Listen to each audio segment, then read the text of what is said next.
Okay, so you want to own a hotel. Not run one. Own it. Your name on the mortgage, your money in the walls, your face in front of the bank when the loan comes due. Here's the picture in your head. A sign out front with a name everyone already trusts. Hilton, Marriott, Holiday Inn. Guests booking without a second thought because the brand already did the convincing for you. Now here's the number that breaks that picture. Hilton operates more than 8,300 hotels worldwide. It owns about 3% of them. The other 97% are franchised, run by people like you, carrying the risk you assumed the logo was carrying for you. That sign out front. It was never Hilton's building. It was always yours. Marriott, IHG, Choice, Wyndham. Pull back the curtain on any of them, and you find the same arrangement wearing a different logo.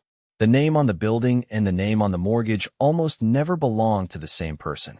And by the end of this episode, you'll understand exactly why that split isn't an accident, why it isn't going away, and why it might be the smartest business decision the hotel industry ever made for one side of the contract.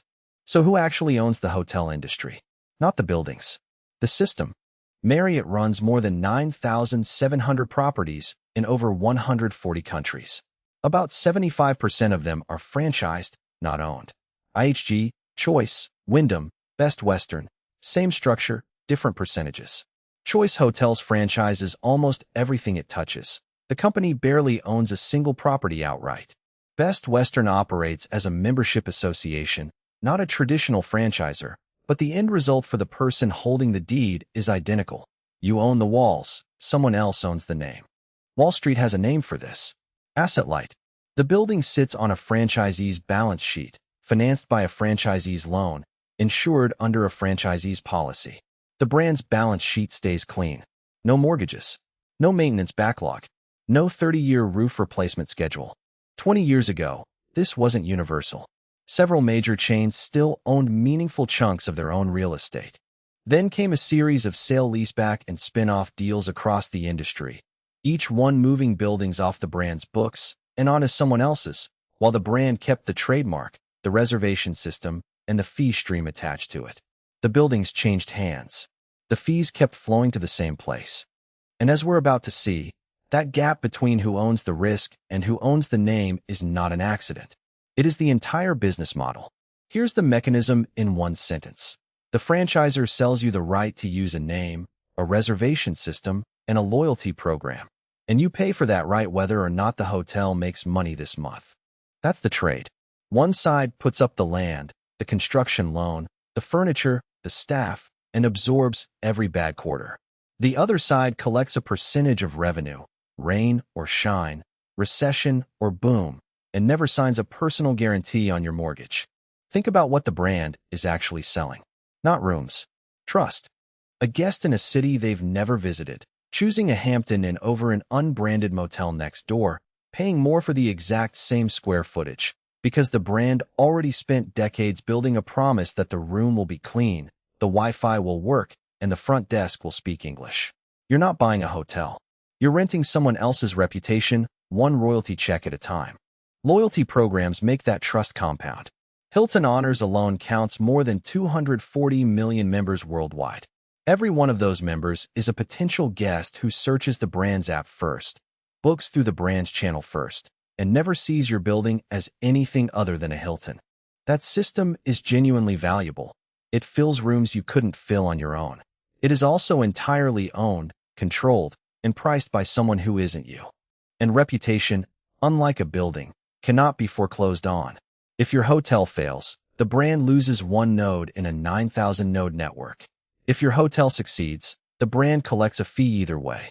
This asymmetry is the first thing every franchisee underestimates, and it's the thing this entire episode is really about. Before any of this gets signed, federal law requires the franchisor to hand over a franchise disclosure document.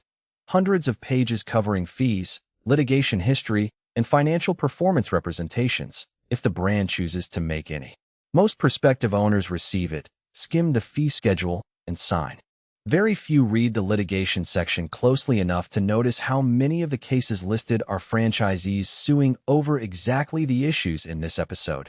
PIP disputes, termination fights, liquidated damages battles. The document exists to inform you. It does not exist to talk you out of anything. Zoom out to the whole US market, and the picture gets starker, not softer. For out of every 5 branded hotel rooms in the United States are franchised.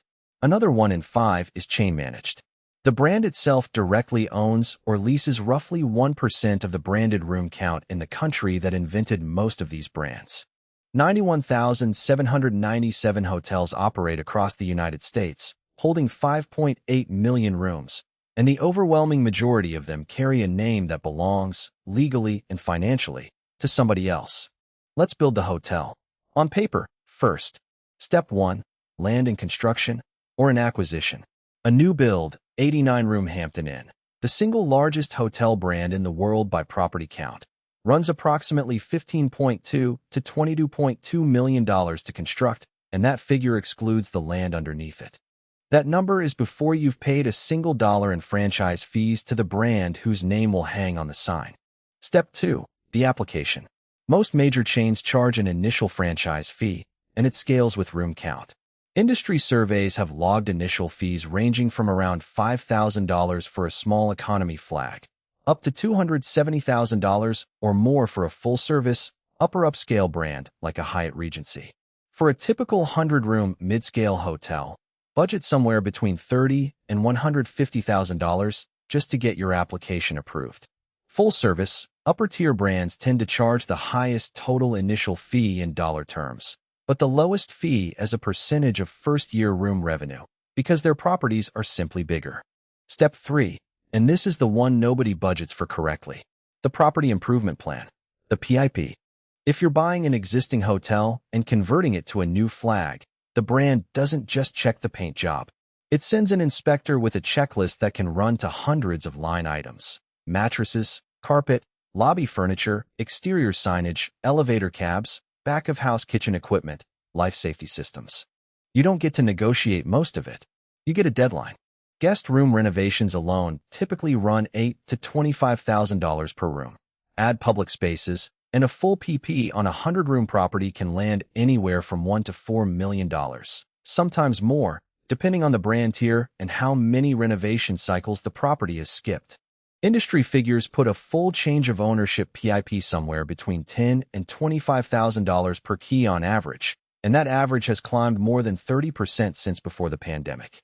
One real underwriting case from the industry: a hotel needing PIP work at $16,500 per key, on top of building and site scope near $900,000 and furniture and equipment scope past $1 million, before the property could even open under its renewed license.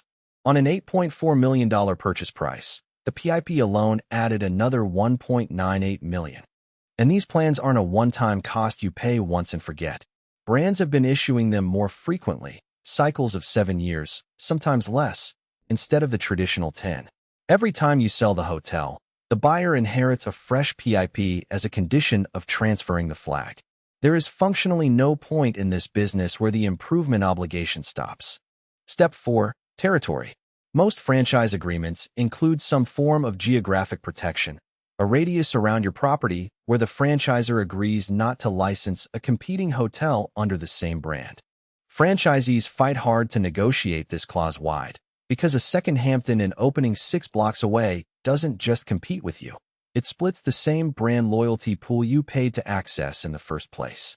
The franchisor, meanwhile, wants the radius as narrow as possible, because every additional flag it can sell in your market is additional royalty revenue with almost no cost on its side. Step 5. The ongoing fee stack, which we'll break down properly in the next section, but the short version is this: royalty around 5 to 6% of room revenue, a marketing and reservation contribution stacking another 3 to 5% on top, and technology or loyalty program charges adding another point or two. Altogether, most franchise agreements land somewhere between 8 and 12% of gross room revenue, paid every single month, whether the hotel is full or empty. And as we're about to see, that fee stack doesn't stop when times get hard. It's owed on the revenue you actually collect, which means during a downturn, the percentage doesn't shrink. Only your margin does. So line them up. Land and construction, 7 figures. Application fee, 5 figures to low 6 figures. The PIP, 6 to 7 figures, recurring every 5 to 7 years. Territory that protects you only as far as you negotiated it. And then the monthly toll, 10 to 12% of everything that comes through the front door for the next 15 to 20 years, the typical length of a franchise agreement.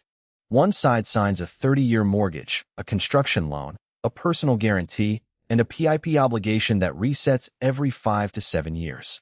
The other side signs a licensing agreement, sends an inspector twice a decade, and collects a check every month regardless of who's sleeping in the rooms. The number also depends entirely on which tier you're buying into, and the ladder climbs fast. An economy flag, something like a Motel 6 or a Red Roof Inn, sits at the bottom. Lower initial fee, lower royalty in dollar terms, lower construction cost per key, and a PIP that mostly means new mattresses and a paint job. A mid-scale flag, a Hampton Inn, a Holiday Inn Express, a Comfort Inn, sits in the middle. This is where most of the numbers in this episode lie. Six-figure PIPs, a 5 to 6% royalty, a build cost in the seven-figure range for 100 rooms. A full-service, upper upscale flag, a Marriott, a Hyatt Regency, a Hilton, sits at the top. Higher initial fee in raw dollars, a food and beverage operation layered on top of the room revenue. A PIP that can run into 8 figures because it covers ballrooms, multiple restaurants, and a lobby designed to impress rather than simply function. And then there's true luxury, a Ritz-Carlton, a Waldorf Astoria, a St. Regis. Almost always run under a management contract instead of a franchise, because at that price point the brand doesn't trust an independent owner to protect the experience closely enough to justify putting its name on the door without direct operational control. Notice the pattern. As the tier goes up, the franchisor's grip gets tighter, not looser. More inspections, more mandatory renovation cycles, more required staffing standards, more say over which suppliers you're allowed to use for the sheets, the soap, the coffee in the lobby. You're not just buying a bigger fee stack as you climb the ladder. You're buying less control over your own building at exactly the price point where you have the most money on the line. Now open the hotel. This is where the real machine starts running. Every night a room sells. Money moves in one direction before it moves anywhere else, toward the brand. A documented composite fee structure from a real 100-plus key property breaks down like this. A royalty fee at 5.5% of rooms revenue. A program and marketing fee at 3.5%, and loyalty, reservation, and technology charges near 2%. Added up, 11% of every dollar of room revenue, before payroll, before utilities, before a single mortgage payment. Hampton Inn publishes a simpler version of the same structure. 6% royalty, for percent marketing contribution, 10% combined, before technology and reservation charges are even added on top. On that one property, 11% worked out to roughly $324,000 a year, collected by the brand whether that hotel's net operating income went up or down. Here's the part that matters. Almost none of these fees are tied to your profit. They're tied to your revenue. A franchisor doesn't share your bad quarter. Royalty is calculated on what guests paid at the front desk, not on what's left after you've paid your night staff, your property taxes, your insurance, and your debt service. The brand gets paid first, in spirit if not always in literal payment order, because the fee is baked into the top line, not the bottom line. There's also a quieter cost most owners don't count separately: brand standards enforcement. Unannounced quality inspections, mystery shopper scores, and mandatory participation in every system-wide technology rollout the brand decides to launch. A new booking app, a new property management integration, a new keycard platform. None of it is optional. All of it is billed back, directly or through the fee stack, to the person running the building. Compare that to a management contract, the other major structure in this industry. Under a management deal, the brand itself runs daily operations and typically earns a base fee plus an incentive fee tied to profitability, meaning the operator has at least some skin tied to performance. Under a franchise deal, the fee structure doesn't care whether you turn a profit at all. That distinction is the reason most major chains have pushed hard toward franchising over management contracts in the last 2 decades. Franchising collects revenue-based fees with none of the operating downside. Management contracts collect less predictable fees, but require staffing and running the building. Guess which one scaled faster? And as we're about to see, That same one-way fee structure is what turns a bad year from painful into fatal. Here's the everyday economics a franchisee actually lives inside. Revenue per available room. RevPAR, the industry's core scorecard, gets squeezed from two directions at once. Occupancy has to stay high enough to cover fixed costs, property tax, insurance, debt service, and yes, the royalty floors some brands right into their contracts even in a slow month. Average daily rate has to stay high enough to justify the premium guests are paying over the unbranded motel next door. The entire reason you signed the franchise agreement in the first place. Squeeze either number, and the 10 to 12% fee stack doesn't move. It's calculated on whatever revenue actually came in.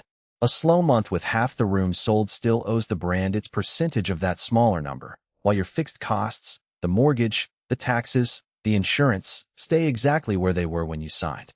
One side has a fee that scales down gently with a bad month. The other side has costs that don't move at all. There's one more twist in the cash flow, and it runs in the opposite direction from what most guests assume. When a loyalty member redeems points for a free night, the room isn't actually free. The brand reimburses the hotel in cash, but the rate is tied to occupancy, not to the number of points the guest spent. During a slow period, under roughly 90% occupancy, that reimbursement often lands close to the hotel's bare cost of servicing the room. During a sold-out night, it can approach the full rate. Across the 5 largest hotel brand families, the total value of point redemptions paid out to franchisees rose 36% since 2019, past $980 million a year. Read that the way an owner has to read it. The brand controls how many points a free night costs its members. The brand controls how much of that cost gets passed back to you.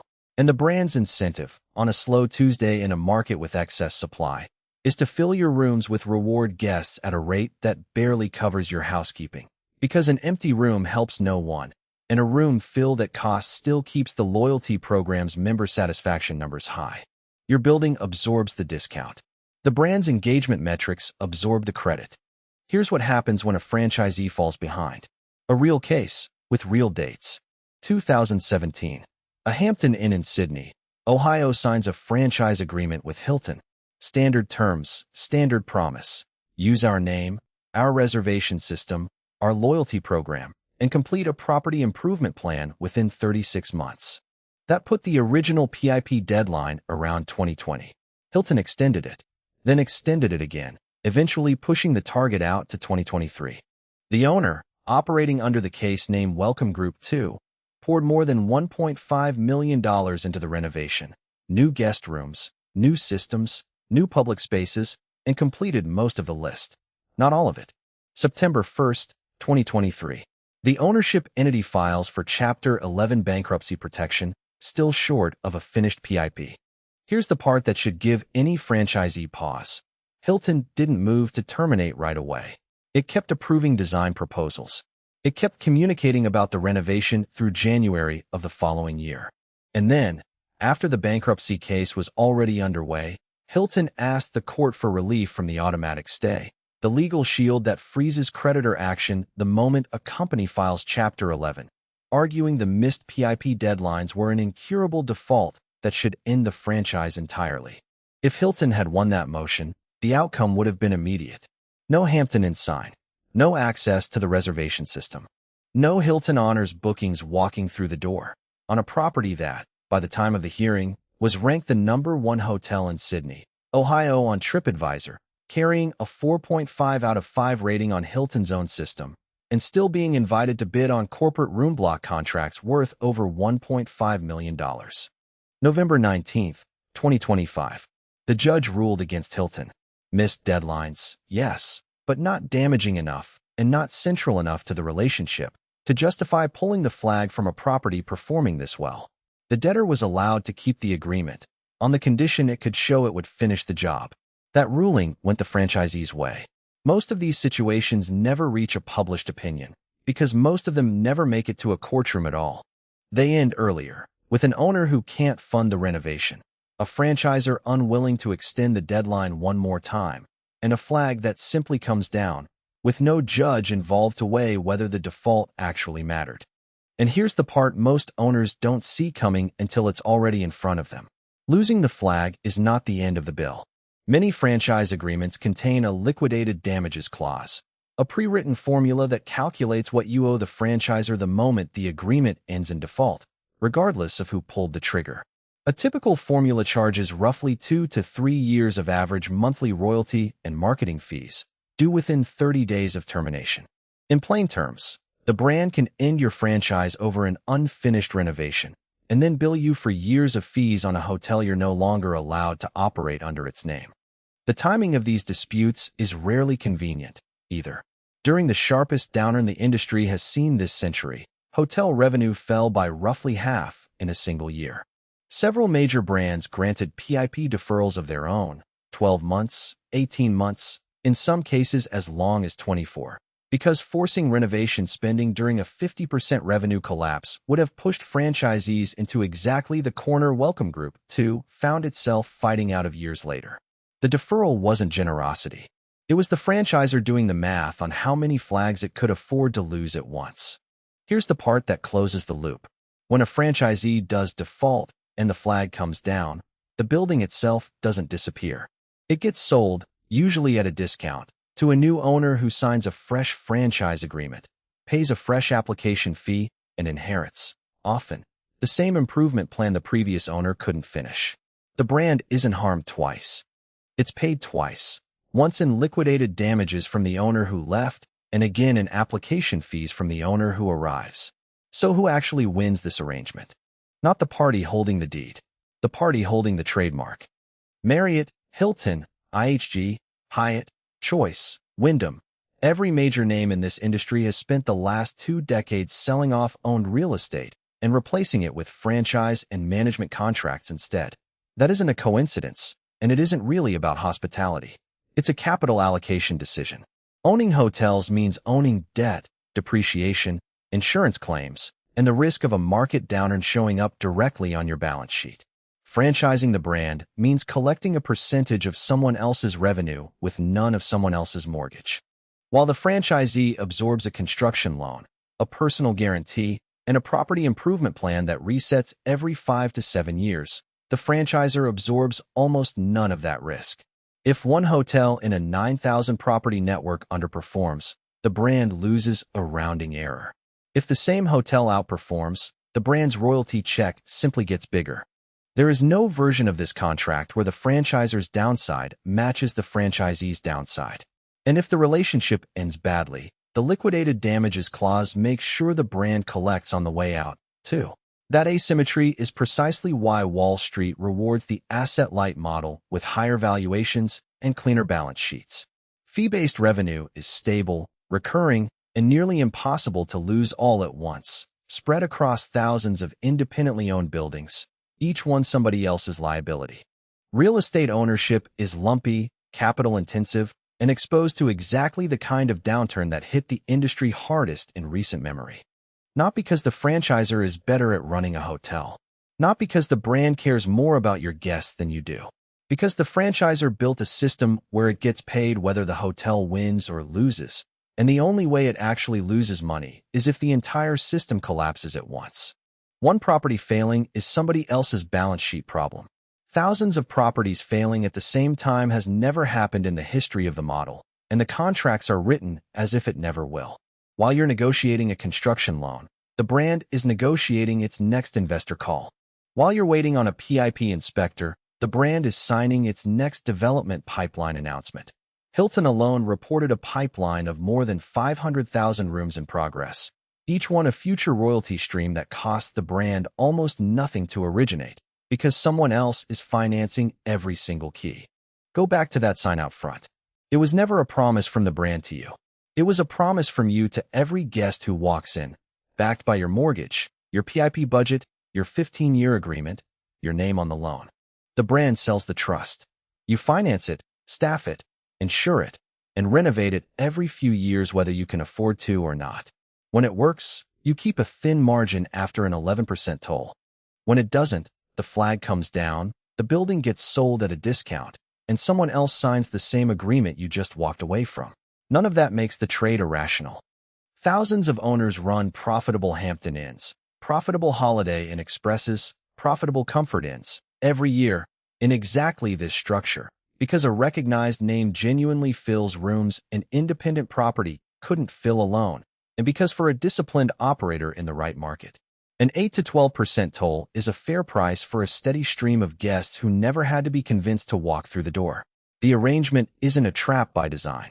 It's a trade with real value on both sides, as long as you understand, going in, exactly which risks you kept and which ones you handed away. So here's what's actually worth asking. Once the numbers are on the table, are you buying a hotel, or are you renting someone else's reputation, one royalty check at a time? And when the next PIP notice arrives, will you be the owner who can afford to say yes, or the one whose flag comes down next?